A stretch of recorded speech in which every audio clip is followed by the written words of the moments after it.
This is the top 10 Commander cards from Brothers War. I'm your host, Joe Cherries. I'm your host, BZ, and that makes us the Nitpicking Nerds. Still, every single day. And if you want to support us every single day, you can go to Patreon and give us actual dollars, which we would seriously appreciate because it literally is why the show is still running right now. Yes, this is an extremely true fact. You can also support us indirectly by going to tcgplayer.com using our affiliate link in the description below.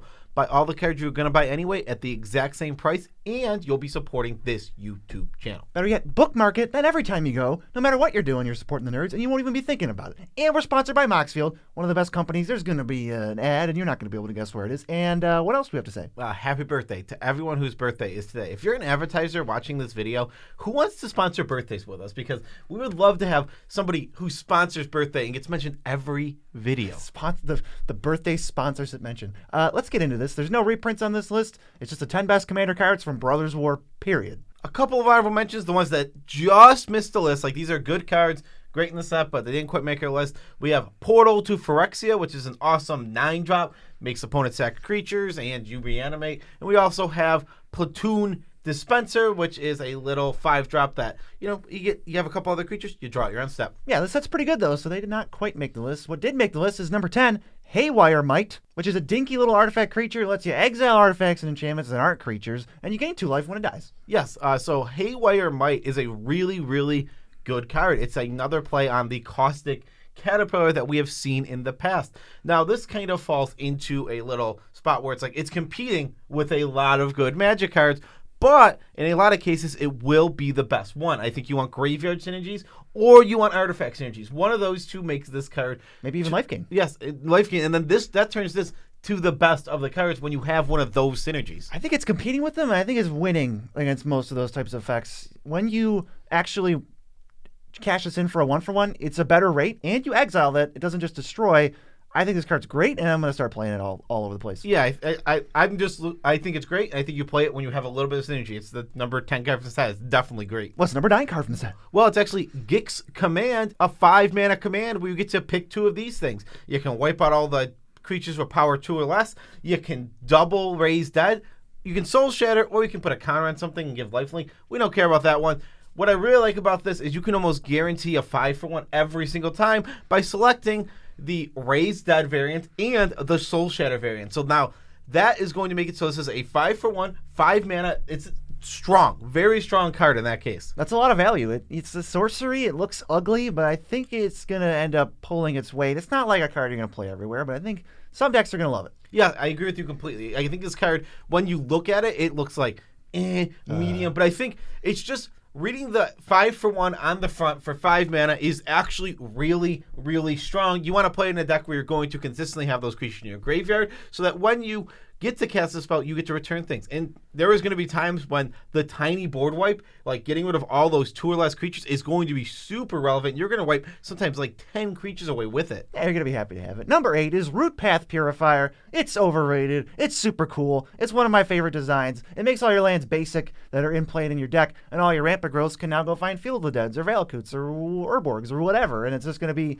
really cool, just not the most broken thing in the world. Yeah, but it is very, very good. It seems good. There is a trade-off to playing this card in your deck. When you put this in your deck, your ramp wants to say search for basics. So you want to put in Prismatic Vista into your deck. You want to put in Fabled Passage into your deck instead of normal fetch lands maybe. Maybe in addition to, you could also do it that way. But when you're looking at that 2-drop ramp and you're thinking, do I want 3 visits? No, you probably want to not play the better 3 visits and put in Rampant Growth in this case because it synergizes better with the card in your deck, Root Path Purifier. And you lose like Sky Shroud Claim maybe, or maybe you just keep those and say some of my cards are better because this card really doesn't do anything if you're not building around it. There's no text. Yeah, exactly. But I'm on the page of like if I'm looking, I'm not going to put Sky Shroud Claim in my deck. That's not what I'm going to do. I'm going to cut the Sky Shroud Claim and I'm going to put in a better variant of Explosive Vegetations. Yeah, not Explosive Vegetations. Not actual Explosive Vegetations. I'll play any other version that says basic on it, which is 100, like Migration Path. What about number 7? Number 7 is Demolition Field. You pay 2, tap it, and sacrifice it to destroy target non-basic land. Then you and the player that you destroy this on both get a basic land onto the battlefield. Okay, this is the best version of Field of Ruin we've ever seen. The Field of Ruin we had in the past, terrible, awful. Don't put that one in your deck. I'm in for this one though because only we get basics, and if you can tie this up with something like a mind sensor and really just make it one-sided for you. Ooh, yeah, I like it better than Ghost Quarter, which we've played. I like it better than Tectonic Edge, which we've played. Strip Mine and Wasteland may be still better, but this card is like going to be played a ton, and I think now there's just no excuse to play Field of Ruin at all. Yes, and I also think there's a lot to be said because a lot of people, like, Strip Mine is better, Wasteland is better, but a lot of people don't like losing the land, and when you're in that position and you feel like you can afford to play a slightly worse card that will keep you on more lands, this is going to be your option. This is a great Magic card. It is the third best option and definitely going to be the best budget option going forward for the land destruction slot in your lands. Yeah, I could see this even being better than we're rating it right now. But something I couldn't see being better than we're rating it right now is Moxfield.com, because they're basically rating it as the greatest website on the internet.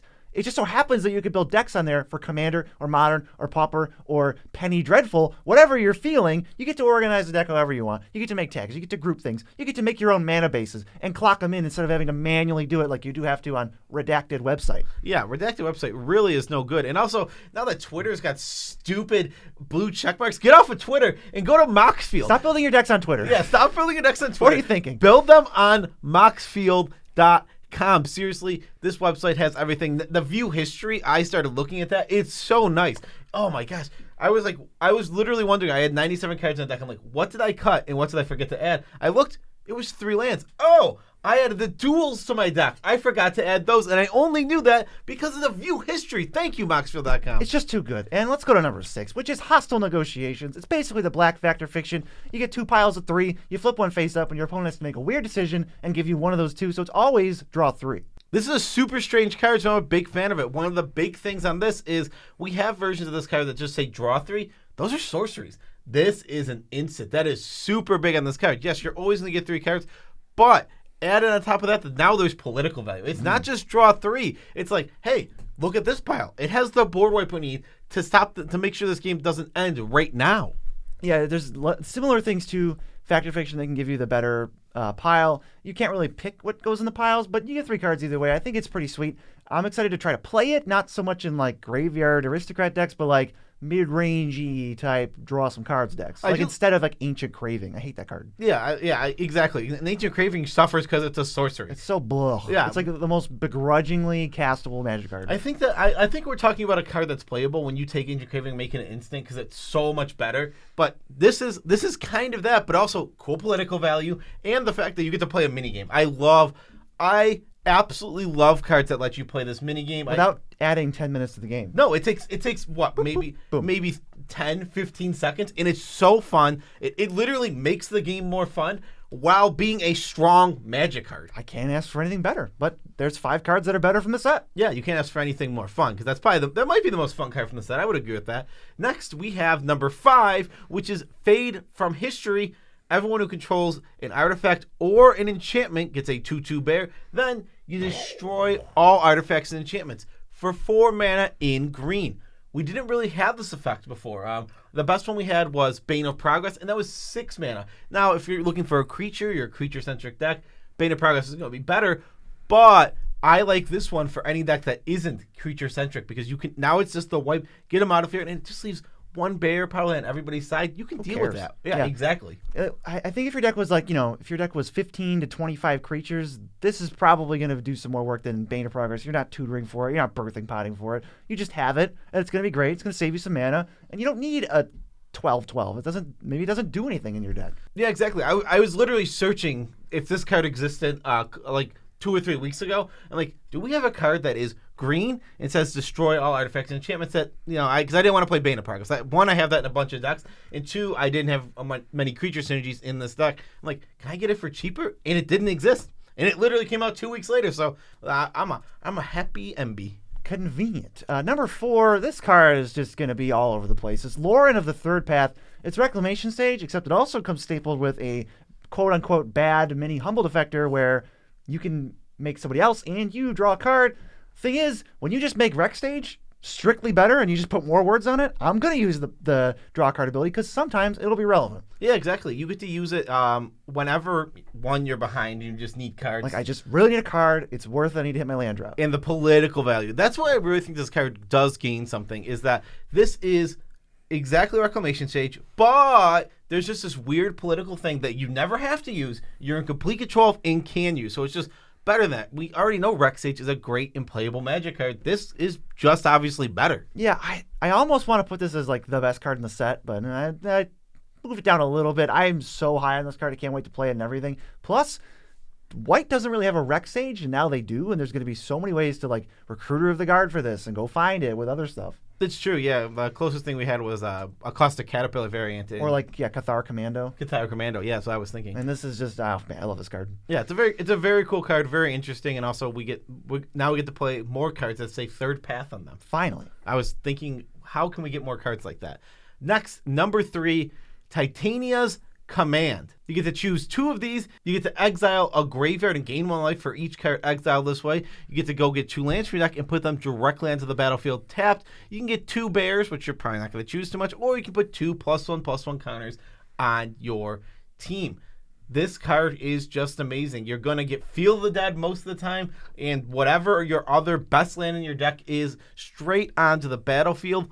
This card is really, really strong. Add in the fact that you can put 2 counters on your team and exiling graveyard, which we have been hyping up as a more powerful effect than we had originally. Like, we're like, you want something that exiles graveyards in every single deck. So now you can get it here in your landfall deck, because this is begging to be in landfall. It's like, ramp into me and then go get your field of deck. Yeah, it's not a whole slot. You know, it's like, it's just there when you need it on a card you're playing anyway is like the best way to get it. Yep. I like this card a lot. I think when it comes with 2 chump blockers, suddenly gets a lot better. So Titania's Command, get it your Field of the Deads now because they're only getting better. It's hilarious because you're saying it comes with 2 chump blockers. One of the modes is the 2 chump blockers. Never choose that mode. We're not. That is the worst mode. We're gonna get 2 lands. One of them's gonna be Field of the Dead. It's gonna trigger so that we get our thing, and then we're gonna probably put counters on our team that was already out. But you know, there's the graveyard hate, and there's 2 bears if you need them for some reason. Yeah, the next card you're very hyped on. I think is definitely one of the best cards in the set. May not see play depending on how good it is. Yeah, I just think it is going to It might be too good, though. Yeah, I don't know if it is too good. It is Urza's Silax at number 2. It is a 3-mana artifact. You pay 2 white, tap, and exile it. And then everybody chooses 6 lands they control and exile all other permanents. And whenever this is put into exile, you can pay 2 to tutor up a Planeswalker, which is just gravy on top of this card. And it is sweet to have because it's literally a bonus, because this card would be not equally as good. It'd be only slightly worse without that. I will just take that text. I'll probably put the best Planeswalker for my deck just because it is a little synergy to have with your deck. It's nice to just draw a card. The thing is, you're taking people back to not the Stone Age, but whatever comes after that. The Bronze Age. Yes, I think that this is actually a fair way to compete with ramp decks. They have to be taxed in some way, right? You can't just put 100 million lands out and have me go, oh, I will never interact with those, and then just lose to you. Yeah, exactly. It is an issue within Commander. Mass land destruction overall, it is really hated for a good reason, because when you destroy all lands, it kind of ends the game. It's boring. It slows the game. If it doesn't end the game, it slows the game to an absolute glacial pace that is almost unfun. Not almost unfun. It is unfun most of the time. This is fair. Leaving someone with 6 lands is a fair way to go, and it also is very crippling to strategies that search up like 6, 7, 8, 9 lands, because they had 13 lands in play. Now you went and got rid of 7 of them.